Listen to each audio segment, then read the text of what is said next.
বিচ্ছু, একটু ভদ্রভাবে খা না, এরকম শব্দ করে খাচ্ছিস কেন তখন থেকে? এই যে বলবো বাচ্চু, আজকে রান্নাটা যা হয়েছে না, যেন বিয়ে বাড়ির ভোজ খাচ্ছি। তাই আর ভদ্রভাবে খেতে পারছি না। চোখের সামনে এত ভালো ভালো খাবার যে কোনটা ছেড়ে কোনটা খাবো বুঝতেই পারছি না।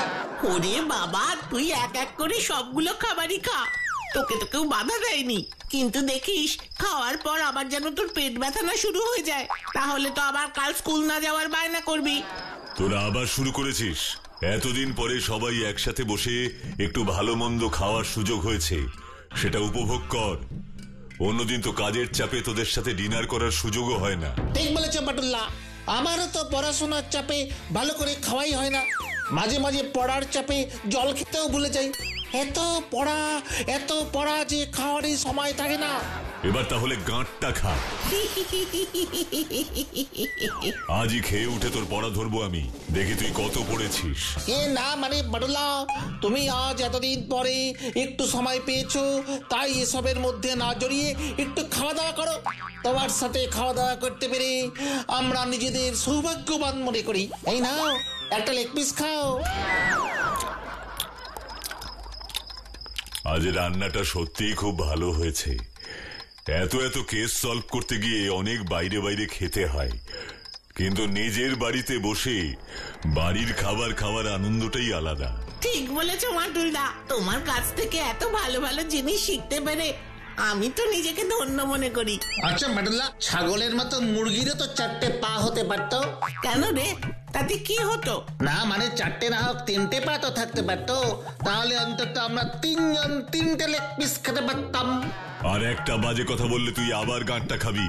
তাড়াতাড়ি খেয়ে বই খুলে বস, আমি এক্ষুনি যাচ্ছি তোর পড়া ধরতে। হয়ে গেল, এত রাতে আবার কে এলো? একটা দিন তোমার সঙ্গে বসে একটু শান্তিতে খাওয়া দাওয়া করবো, তার আর জো নেই। ওভাবে বলতে নেই বাচ্চু, এত রাতে কেউ এসেছে যখন নিশ্চয়ই কোনো বিপদে পড়েই এসেছে। জাগিয়ে দরজাটা খুলে দে। একদম ঠিক বলেছ বাটুল্লাহ, খাওয়া দাওয়া তো অনেক খাবে। মানুষের বিপদের সময় যদি তার পাশে না থাকতে পারি, তাহলে আর কিসের মানুষ হলাম। আমি এক্ষুনি যাচ্ছি বাটুল্লাহ, দরজা খুলে দেখি কে এসেছে।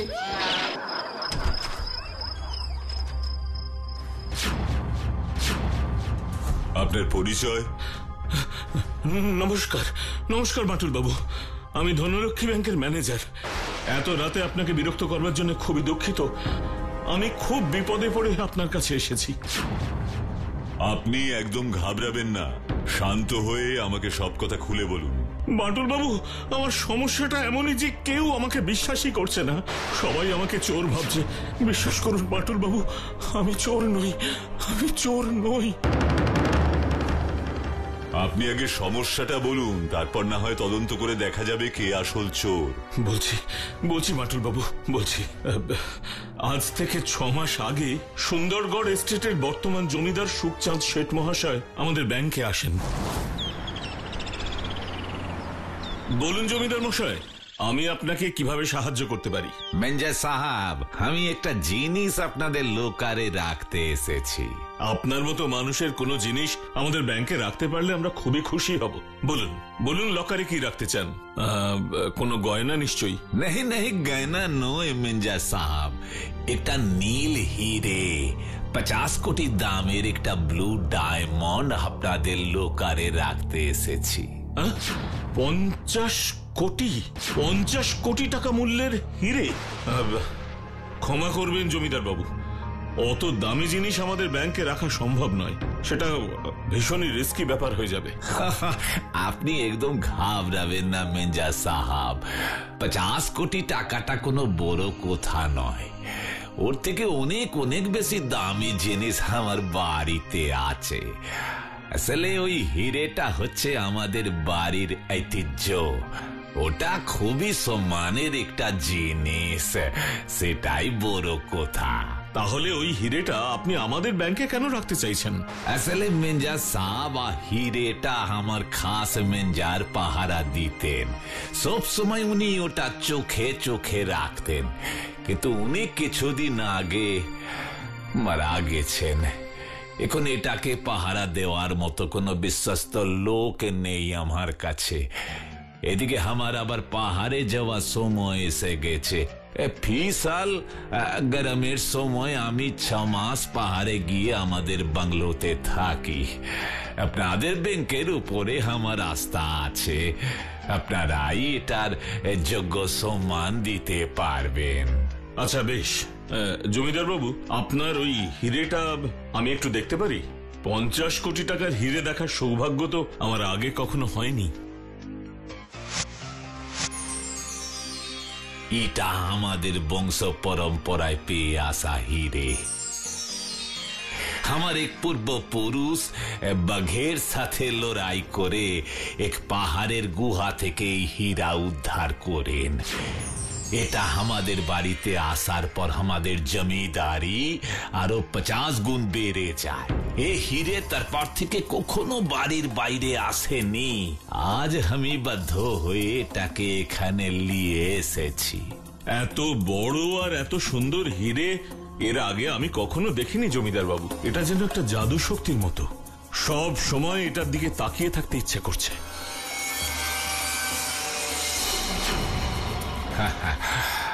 এই হীরাটা 6 মাসের জন্য আমি আপনার দায়িত্বে রাখতে চাই।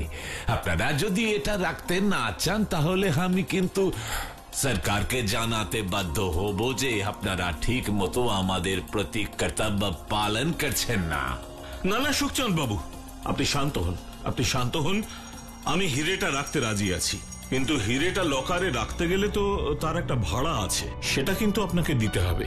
ও সব নিয়ে চিন্তা করবেন না, আপনি এখন হীরাটা রাখুন। এটা রাখতে যে টাকা লাগবে তার 2 গুণ টাকা 6 মাস পরে আমি আপনাকে দিব, আর এই হিরেটা এসে নিয়ে যাব। আর 2 গুণ টাকার লোভে আপনি হিরেটা রাখতে রাজি হয়ে যান, তাই তো? আগে হ্যাঁ বাটুল বাবু। তারপরে কি হলো বলুন? তারপর সুখচাঁদ বাবু হিরেটা নিজের হাতে লকারে রাখেন, আর আমিও লকারে তালা মেরে তার একটা চাবি জমিদার বাবুকে দিয়ে দিই, আর অন্য চাবিটা আমার কাছে থাকে। কিন্তু 6 মাস পরে সুখচাঁদ বাবু হিরেটা নিতে এলে লকার খুলে দেখি সেখানে ওই হিরেটা নেই, শুধুমাত্র একটা পাথর পড়ে আছে। হোয়াট? হিরের জায়গায় পাথর পড়ে আছে? ইয়ে কেয়া, এ কি দেখছি আমি? এখানে পাথর কেন? আমার নীল হিরে কোথায়? আমার 50 কোটির হিরে পাথর হয়ে গেল কি করে? কি সর্বনাশ হো গয়া রে, ক্যা সতনাশ হো গয়া। হায় হায় হায় হায় হায় হায়। হায় হায় রে, এটা কি করে সম্ভব? এই লকার তো কখনো খোলাই হয়নি, আর এটা চাবি শুধুমাত্র আপনার কাছে আর আমার কাছেই আছে। তার মানে আপনি হিরেটা সরিয়েছেন। আমার পারিবারিক হিরেটা চুরি করে আপনি পার পাবেন না। আমি আপনাদের ব্যাংকের নামে উপর মহলে নালিশ করব, আপনার নামে নালিশ জানাবো। আপনার পায়ে পড়ি জমিদার বাবু, এরকমটা করবেন না। বিশ্বাস করুন, বিশ্বাস করুন প্লিজ। আমি এসবের কিচ্ছু জানি না। আমি জানি না হিরেটা কোথায় গেল। আমি এখনই আপনার উপর মহলে জানাচ্ছি, আমার ক্ষতিপূরণ চাই। ব্যাংক থেকে আপনাকে কি বললো? ব্যাংক তো আমার কোনো কথাই বিশ্বাস করছে না বাটুল বাবু। ব্যাংক থেকে বলছে তারা এই ব্যাপারে কিছুই জানে না।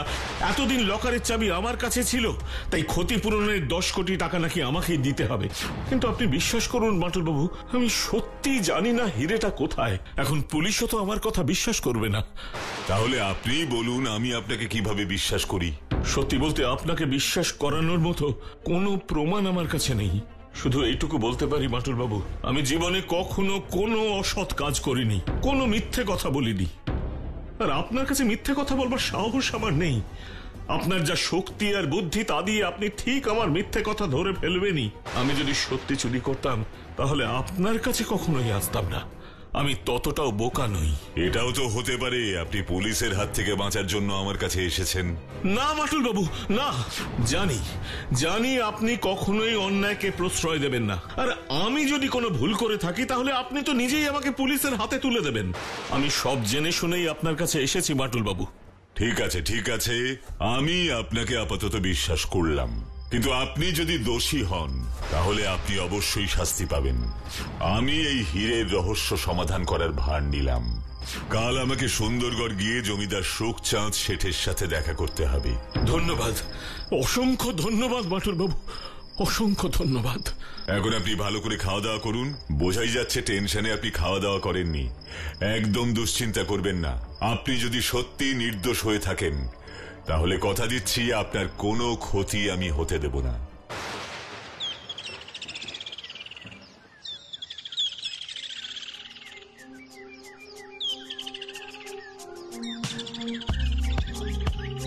এত বড় বাড়ি, কিন্তু দেয়ালের ঘড়িটা বন্ধ কেন? আশ্চর্য। আরে নমস্কার নমস্কার বাটুল বাবু,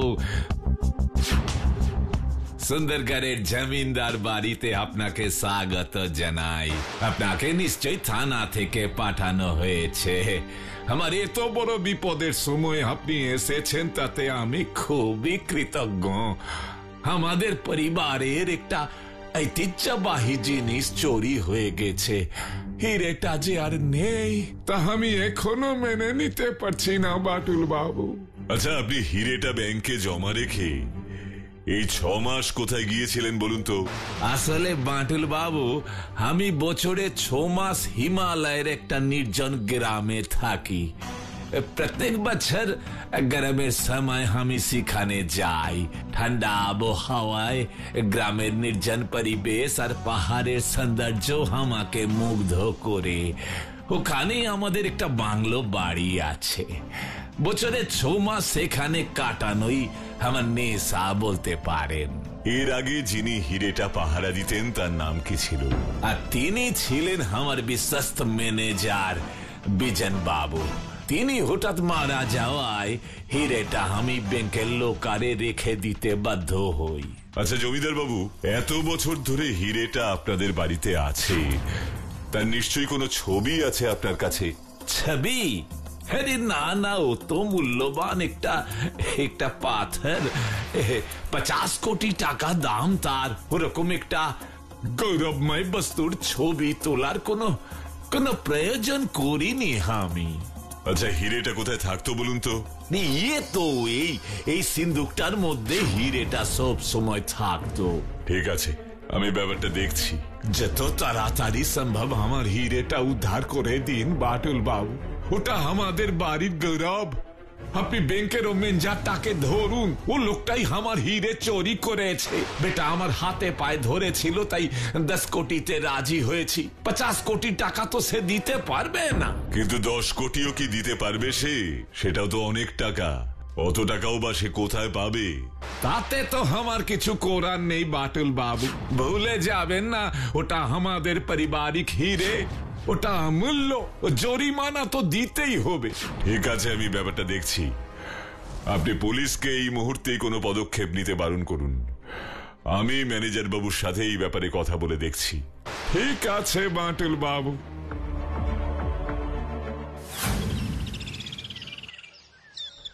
ম্যানেজার বাবু, আপনি নিশ্চিন্তে বাড়ি যান, আমি ব্যাপারটা দেখছি। আশা করি খুব শীঘ্রই আমি তদন্ত শেষ করতে পারবো। ধন্যবাদ বাটুল বাবু, ধন্যবাদ। এখন তোরা কিছুক্ষণ একা থাক। আমি একটু লাইব্রেরিতে যাব, একটু পড়াশুনো করতে হবে। এই সুন্দরগড় এস্টেটের ইতিহাসটা একটু ভালো করে জানতে হবে। এখন আমাকে কেউ ডিস্টার্ব করবি না।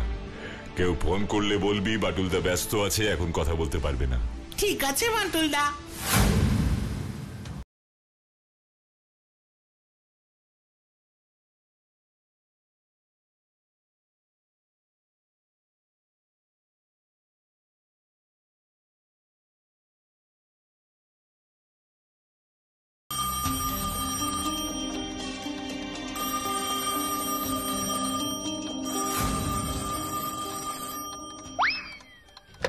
হ্যালো হ্যালো, মাটুল বাবু কোথায়?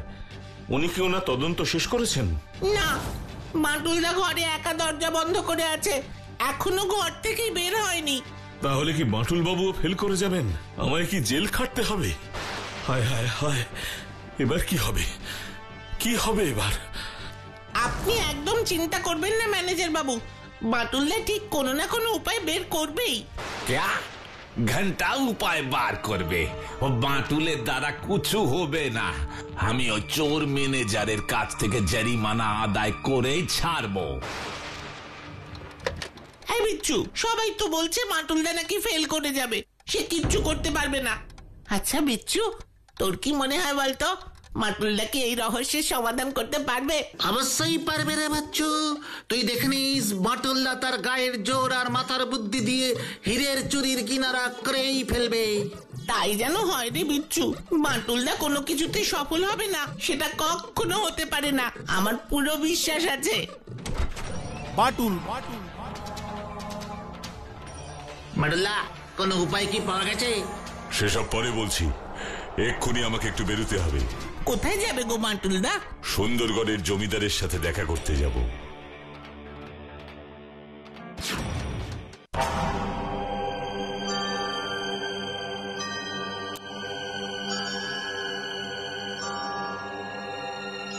আপনার নীল হিরেটা পাওয়া গেছে জমিদার বাবু। ক্যা হিরে পাওয়া গেছে? তাতে এমন অবাক হওয়ার কি আছে? না মানে, ও আচ্ছা, এ কোথা সে হিরে? এখনই দিয়ে দিন সেটা আমায়, ওটা আমি দেখতে চাই।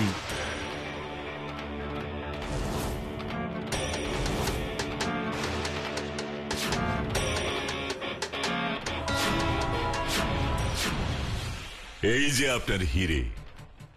আরে দিন দিন, এক্ষুনি দিন আমার হিরে, আমার হাতে দিন বাটুল বাবু হিরেটা। আরে ইয়ে কেয়া, এটা কি? কেন, হিরে চিনতে পারছেন না নাকি? ये কোথায় হিরে? এটা তো একটা পাথর। আপনিও তো ব্যাংকের লকারে পাথরই রেখেছিলেন। বিলকুল নাহি, একদম না। ব্যাংকের ম্যানেজার দেখেছে ওটা একটা নীল হিরে ছিল। আপনিও তো একটু আগে নীল হিরেই দেখছিলেন, তাই না সুখচাঁদ বাবু? কি বলতে চাইছেন বাটুল বাবু? দেখুন জমিদার বাবু, আমি কিন্তু আপনার কারসাজি সব জানি। কি জানেন, কি জানেন আপনি? আপনার দাদু মানে সুন্দরগড়ের দোর্দণ্ড প্রতাপ জমিদার সুন্দরলাল শেঠ মহাশয় ছিলেন একজন বড় মাপের জাদুকর। আর শুধু জাদুই নয়, তিনি সম্মোহন বিদ্যাও জানতেন। সুন্দরগড় সম্বন্ধে পড়াশুনো করতে গিয়ে আমি এই তথ্যটা জানতে পারি। সুন্দরলাল শেঠ সামনের লোককে সম্মোহন করার এক আশ্চর্য বিদ্যা জানতেন। সম্মোহন বিদ্যা নিয়ে সুন্দরলাল একটা বইও লিখেছিলেন। সুন্দরগড় এস্টেটের ইতিহাস নিয়ে পড়াশুনো করতে গিয়ে সেই বই আমার হাতে আসে, আর ওই বই পড়েই আমি সম্মোহন বিদ্যা আয়ত্ত করেছি। কি বলতে চাইছেন আপনি? মানুষ যে জিনিসটা দেখতে চায়, কল্পনায় তার একটা ছবি সে বানিয়ে ফেলে। এই কল্পনাকেই কাজে লাগিয়ে কাউকে সম্মোহন করা যায়। একটু আগে আপনি নীল হিরে দেখতে চেয়েছিলেন, তাই আমার হাতে নীল হিরে দেখতে পেয়েছিলেন। কিন্তু যখনই ওটা হাতে নিলেন, তখনই আপনার মোহ ভঙ্গ হলো। ঠিক তেমনি সেদিন ব্যাংক ম্যানেজার আপনার মুখে নীল হীরের কথা শুনে কৌতূহল বশত নীল হীরের কথা মনে মনে ভাবছিলেন, সেটাকে দেখতে চেয়েছিলেন। তাই আপনার হাতের পাথরটাকেও ওনার নীল হীরে বলে মনে হয়েছিল। তিনি ওটাকে নীল হীরে বলেই বিশ্বাস করে নিয়েছিলেন। কিন্তু এখন লকার খুলে সেখানে শুধুই পাথর দেখা যায়। সবাই ম্যানেজারকেই সন্দেহ করে। সবাই ভাবে ব্যাংকের ম্যানেজার হিরে নিয়ে গিয়ে সেখানে একটা পাথর রেখে গেছে। তার মানে আপনি সব ধরে ফেলেছেন? হ্যাঁ সুখচাঁদ বাবু, আপনার কারসাজি ধরা পড়ে গেছে। আপনি একজন নিরীহ মানুষকে ফাঁসিয়ে ভীষণ অন্যায় করে ফেলেছেন। আপনার শাস্তি হবেই। আমাকে ছেড়ে দিন বাটুল বাবু, ক্ষমা করেন আমাকে। আসলে আমাদের জমিদারি এখন তোলানিতে এসে ঠেকেছে। এস্টেটের আর্থিক অবস্থা খুবই খারাপ, রোজগার পাতি অনেক কমে গেছে। জমিদার বাড়ির আগের ঐতিহ্য প্রতাপ আর নেই। আমি সেটা আগেই আন্দাজ করেছি। আমি খবর নিয়ে আপনার ড্রাইভারের কাছ থেকে এটাও জানতে পেরেছি যে আপনি এবার গাড়ি নিয়ে আর শৈল শহরে বেড়াতে যাননি।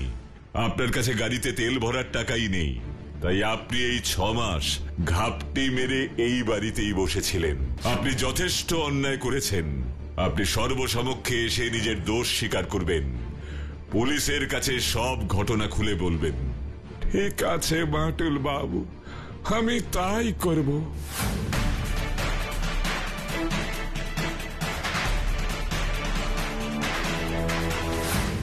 ধন্যবাদ বাটুল বাবু, আপনার বুদ্ধির জোরেই আমার চাকরি, মান সম্মান সবকিছু বেঁচে গেছে। আপনি না থাকলে আজ হয়তো আমাকে জেলে থাকতে হতো।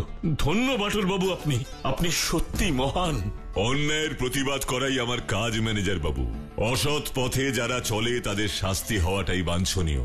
বাটুলদা, ভাগ্যিস তুমি এই বইটা পেয়েছিলে, তার জন্যই তুমি জমিদার বাবুর চালাকিটা ধরে ফেলতে পেরেছো, তাই না গো? হ্যাঁ, সুন্দরগড় সম্বন্ধে পড়াশুনো করতে গিয়ে লাইব্রেরিতে আমি বইটা পাই। এই বই থেকেই আমি সম্মোহনের ব্যাপারে জানি। এই বইটাই আমার মাথার জটগুলো খুলতে সাহায্য করেছে। যখন সাহস আর শক্তি দিয়ে কোনো কাজ হয় না, তখন বুদ্ধি দিয়েই সেই কাজটা করতে হয়, কি তাই না?